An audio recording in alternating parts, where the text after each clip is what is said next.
दोस्तों, महाभारत हिंदू धर्म का वो महाकाव्य है जिसे आपने जीवन में एक न एक बार जरूर पढ़ा या फिर देखा होगा। यही नहीं, महाभारत का एक पात्र ऐसा भी जरूर होगा जो आपको सबसे अधिक प्रिय होगा और आप उस पात्र को इस महाकाव्य का सबसे शक्तिशाली योद्धा मानते होंगे। दोस्तों, आज मैं इस वीडियो में महाभारत के एक ऐसे ही महान और शक्तिशाली पात्र के बारे में बात करने जा रहा हूँ जिसका वध आज भी बहस का विषय है। दोस्तों, मैं बात कर रहा हूँ सूर्यपुत्र कर्ण की। क्या कर्ण की मृत्यु अधर्म थी? आइए इस सवाल का जवाब मिलकर जानते हैं इस वीडियो में। दोस्तों, महाभारत का युद्ध एक से एक बड़े कई वीर योद्धाओं के बीच लड़ा गया था और ऐसे ही एक योद्धा थे सूर्यपुत्र कर्ण, जिनका उनके ही अनुज अर्जुन ने वध किया था। ऐसा कहा जाता है कि कर्ण जीवित रह जाते तो युद्ध की दिशा बदल सकती थी और जीत कौरवों की हो सकती थी। और यही वो वजह थी कि भगवान श्री कृष्ण ने विश्व के सबसे अच्छे धनुर्धरों में से एक कर्ण के वध के लिए अर्जुन को चुना था। लेकिन कई हजार साल बीत जाने के बाद भी आज ये बहस का सवाल है कि क्या कर्ण का वध अधर्म था?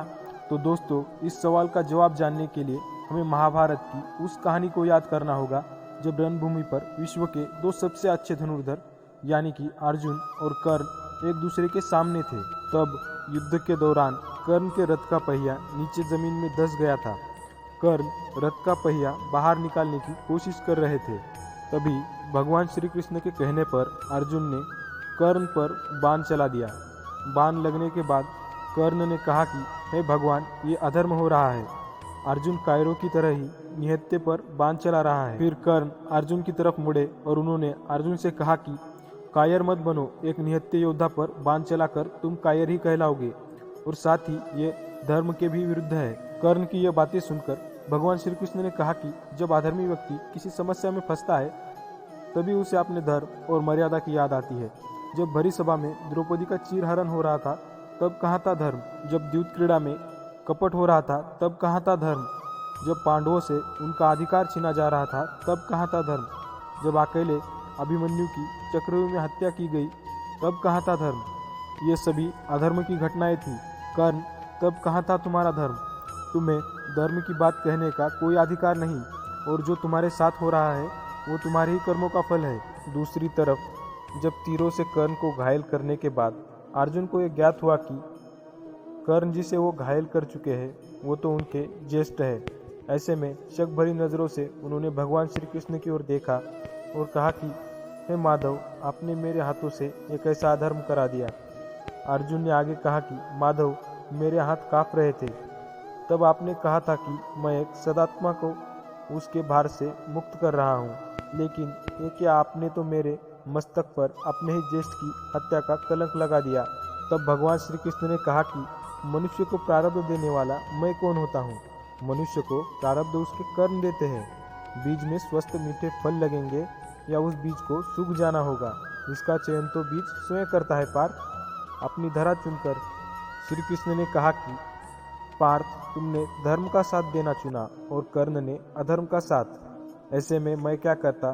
तुमने अन्याय के विरुद्ध आवाज़ उठाई और अंगराज सब जानते हुए भी मौन रहे। मैंने कई बार विकल्प चुनने के अवसर कर्ण को दिए, लेकिन उन्होंने हर बार दुर्योधन और उसकी मित्रता का चयन किया। ऐसे में बताओ मैं क्या करता?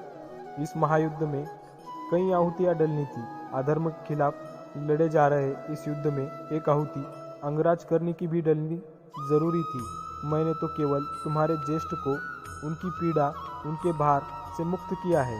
भगवान श्री कृष्ण की ये बातें सुनकर कर्ण ने भी अर्जुन से कहा कि मैं पहले से ही इस संसार से बहुत क्रोधित था, क्योंकि इस संसार ने हमेशा परिवर्तन की कामना करने वाले को ही गलत समझा है, लेकिन अब ऐसा नहीं है। आज मैं खुद को भारमुक्त महसूस कर रहा हूँ। मुझे इस बात का ज्ञात हो चुका है कि मेरी मौत से अधर्म का विनाश होगा और मेरे मरने के बाद भी इस संसार में परिवर्तन आएगा, और यही तो मेरे जीवन का एकमात्र लक्ष्य था। इसलिए तुम पश्चाताप मत करो अर्जुन। यही नहीं, श्रीमद् भगवद गीता में ये भी स्पष्ट रूप से भगवान श्री कृष्ण ने कहा है कि लक्ष्य महत्वपूर्ण है, ना कि वहाँ पहुँचने का रास्ता। महाभारत में भगवान कृष्ण का पहला लक्ष्य धर्म की रक्षा करना और अधर्म का नाश करना था। धर्म की रक्षा के लिए कृष्ण ने नियमों को तोड़ने से भी पीछे नहीं हटे और कर्ण का वध इसका सबसे बड़ा उदाहरण है। हालांकि श्री कृष्ण के कर्ण को मारने का सही जवाब दे पाना मुश्किल है, लेकिन जो अधर्म के रास्ते पर चलेगा उसका सर्वनाश निश्चित है। दोस्तों, कर्ण गलत नहीं थे, सिर्फ उन्होंने गलत लोगों का साथ दिया था, और यही वजह है कि उनकी मौत के बाद भी दुनिया भर में उनको आज भी इज्जत से याद किया जाता है। तो दोस्तों, आज की इस वीडियो में बस इतना ही। अगर ये वीडियो आपको पसंद आई हो तो इसे लाइक और शेयर ज़रूर करना, और हाँ, नीचे कमेंट करके ज़रूर बताइए कर्ण के वध पर आपकी राय क्या है।